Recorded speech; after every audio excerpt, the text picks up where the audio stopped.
మాజీ ముఖ్యమంత్రి Pulivendula MLA YS Jaganmohan Reddy గారు ప్రస్తుతం మీడియాతో మాట్లాడుతూ చంద్రబాబు నాయుడు గారి ప్రభుత్వంలో అప్పులు లక్షల కోట్లు చేస్తున్నారని ఒక్కటి కూడా ప్రజల్లోకి చేరట్లేదు, అవన్నీ కూడా ఎడిపోతున్నాయో అర్థం కావట్లేదని చెప్పేసి మాట్లాడుతూ, మరో పక్క చూసుకుంటేనేమో కూటమి ప్రభుత్వంలో తప్పు చేస్తున్న నాయకుల మీద సరైన చర్యలు లేవని చెప్పేసి ఆయన మాట్లాడుతున్నారు. మరి ఇదే అంశానికి సంబంధించి పూర్తి విషయాలు తెలుసుకోవడానికి మనతో ఉన్నారు సీనియర్ జర్నలిస్ట్ డాక్టర్ కనకదుర్గ గౌడ్లమణి గారు. నమస్కారం. నమస్తే అండి. మేడం, వైఎస్ఆర్సీపీ పార్టీ విలువలు విశ్వసనీయత మీద పుట్టినటువంటి పార్టీ, పునాది మీద పుట్టినటువంటి పార్టీ. చంద్రబాబు నాయుడు గారి తెలుగుదేశం పార్టీకి అటువంటి విలువలు ఏం లేవు అని చెప్పేసి అనేక అంశాల గురించి కూడా ప్రస్తావించి మాట్లాడుతున్నారు. బాగా చెప్పారు. మొత్తానికి అంశం గురించి మీరేమంటారు? చాలా బాగా మాట్లాడారు జగన్మోహన్ రెడ్డి గారు. ఎందుకంటే విలువలు విశ్వసనీయత అనే పునాది మీద నిలబెట్టారు కాబట్టే అది పేకమేడలో కూలిపోయింది. అర్థమైందా? అంటే విలువలు విశ్వసనీయత కంటే కూడా ప్రజలు ముఖ్యం అనుకున్నారు, ప్రజా సంక్షేమం ముఖ్యం అనుకున్నారు, మహిళలు ముఖ్యం అనుకున్నారు, తెలుగు వాళ్ళు ముఖ్యం అనుకున్నారు. ఎవరు? నందమూరి తారక రామారావు గారు ఆ రోజు పార్టీ పెట్టారు. మహిళలకు 33% రిజర్వేషన్ ఇచ్చారు, మహిళలకు ఆస్తిలో హక్కు కల్పించారు. ఇలా పనికిమాల మాటలు చెప్పాల. మా పార్టీ ఈ పునాదుల మీద పెట్టాం, ఆ పునాదుల మీద పెట్టామని ఏ రోజు ఎన్టీ రామారావు గారు అనలేదు. నందమూరి తారక రామారావు గారి మాటలు వినుంటే మీరు అప్పుడు అర్థమై ఉండేది. ఇలాంటి పనికిమాలింది కానీ ఆయన అన్నీ కూడా చాలా స్ట్రైట్ ఫార్వర్డ్ మనిషి. ఆయన ఒక నిబద్ధతతో పనిచేశారు, నిబద్ధతతో పార్టీ పెట్టారు. అంటే నిబద్ధత అంటే ఏంటి అని మళ్ళీ జగన్ అడిగితే నేను చెప్పలేను. అర్థమైందా? అంటే మీరు ఏదో విలువలు విశ్వసనీయత అన్నారు కదా, ఇప్పుడు ఆ పదాలు వాడడానికి కూడా నాకు ఇబ్బందిగా ఉంది. అవేవో ఏమనాలి, అపభ్రంశపు మాటల్లాగా అయిపోయాయి. మంచి మాటలు కూడా మీకు వైసీపీ హయాంలో ఇవి ఉచ్చరించచ్చా ఉచ్చరించకూడదా 1-2 సార్లు ఆలోచించుకోవాల్సి వస్తుంది, అట్లా తయారు చేశారు.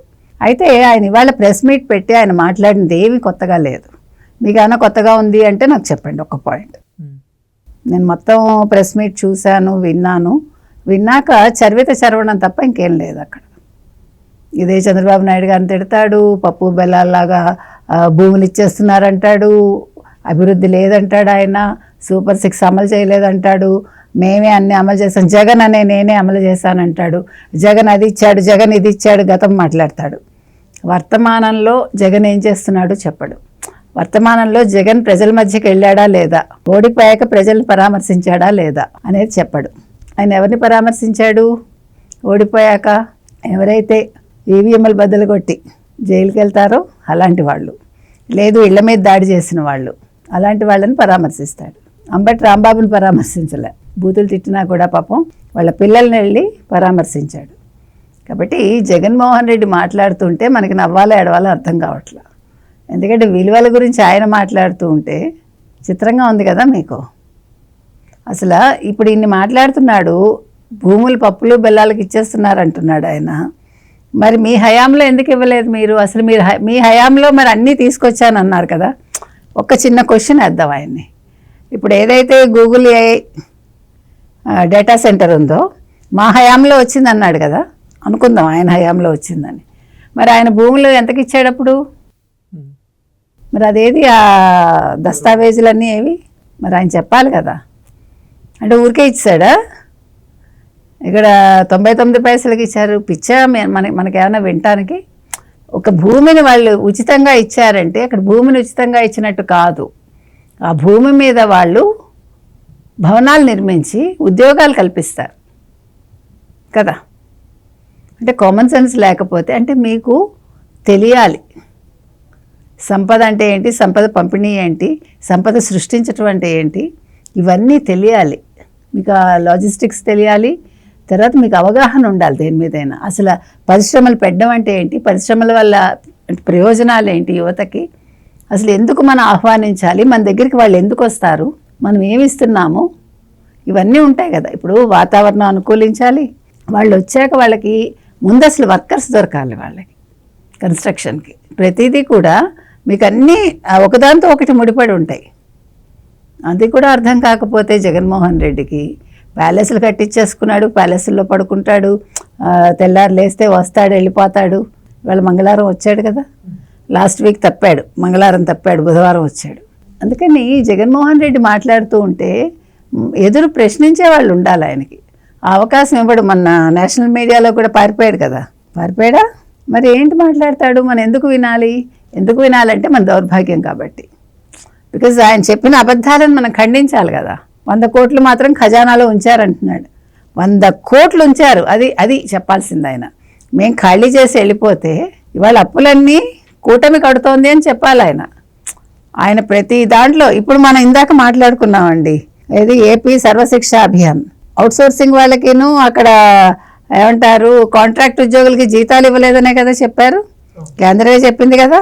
కేంద్రం ఇచ్చిన నిధులు వాడలేదు అంటే ఆ నిధులన్నీ స్వాహా చేశారనేగా. కళ్ళ ముందు మీకు ఎగ్జాంపుల్ చెప్తున్నా. ఇప్పుడు లోకేష్ కదా ఇచ్చారు వాళ్ళకి జీతాలు అన్నీ, వాళ్ళ పెండింగ్ బకాయిలన్నీ తీర్చారుగా. మరి ఏం మాట్లాడతాడు? మా హయాంలో ఇంత అప్పయింది, మీ హయాంలో ఇప్పటికే 2 ఏళ్లకే ఇంత చేశారంటాడు, మళ్ళీ ఇంక 2 ఏళ్లే ఉంది మీకు అంటాడు. లెక్కలు కూడా రావు. కన్సిస్టెన్సీ లేదు మనిషికి, మాట్లాడే మాటలో కానీ లెక్కల్లో కానీ దేంట్లో కూడా ఆయనకు అవగాహన లేదు. అది కష్టం ఆయనతోటి. అందుకని ఇవాళ జగన్మోహన్ రెడ్డి ప్రెస్ మీట్ పెట్టాడు, చెప్పిందే చెప్పాడు. ఇదే స్క్రిప్ట్ మీరు ఒక 10 ప్రెస్ మీట్లు మొత్తం తరచి చూసుకోండి. మీకు కొత్తగా ఒక పాయింట్ ఉంటే నాకు చెప్పండి, నేను 100 రూపాయలు ఇస్తాను మీకు. సీరియస్లీ ఒక్క కొత్త పాయింట్ ఉంటే నాకు చెప్పండి. నేను ఇంతకుముందు కూడా చెప్పాను మీకు, ఆ రాసే అతను ఎవరో కానీ చాలా అదృష్టవంతుడు. ఎక్కువ రాయకుండా తక్కువ రాసి, అంటే ఒకసారి రాసేసి జీతం తీసుకుంటూ ఉంటాడేమో, పెట్టి పుట్టినట్టేగా. అందుకని ఇవాళ జగన్మోహన్ రెడ్డి చాలా సీరియస్గా మాట్లాడాను అనుకుంటూ చాలా నాన్ సీరియస్గా మాట్లాడారు. అతను మాట్లాడిన దాంట్లో కొత్తగా ఏమీ లేదు. మీకు కొత్తగా ఏం కనిపించిందంటే వెనకాల చెవిరెడ్డి కనిపించాడు. మామూలుగా సజ్జలు ఎవరో ఉంటారు, పాప సజ్జలకి ఇవాళ ఊస్టింగ్ అని విన్నాం మనకు తెలియదు. సజ్జల్ని పక్కకు పెట్టారు అనేది మనం విన్నమాట. కాబట్టి అందుకు ఉదాహరణ మన చెవిరెడ్డి చెప్పాడు కదా, అన్న జైలుకి వెళ్ళి రావడం మంచిదైంది, సర్వేలన్నీ మనకు అనుకూలంగా వస్తున్నాయి, అందరూ జైలుకి వెళ్తే బాగుంటుంది, నువ్వు కూడా పనిలో పని జైలుకి వెళ్ళి అన్నాడు కదా. ఆయన చాలా ఆనందంగా వినిపించి ఉంటుంది, అందుకే పక్కన పెట్టుకున్నాడు. సో అందుకని ఆయన ప్రెస్ మీట్ సారాంశం ఇది. కొత్తగా అయితే నాకేం కనిపించలేదు. మీకు ఏమైనా కనిపిస్తే రేపు చెప్పండి. Thank you. Thank you. Please subscribe to Leo News for more videos.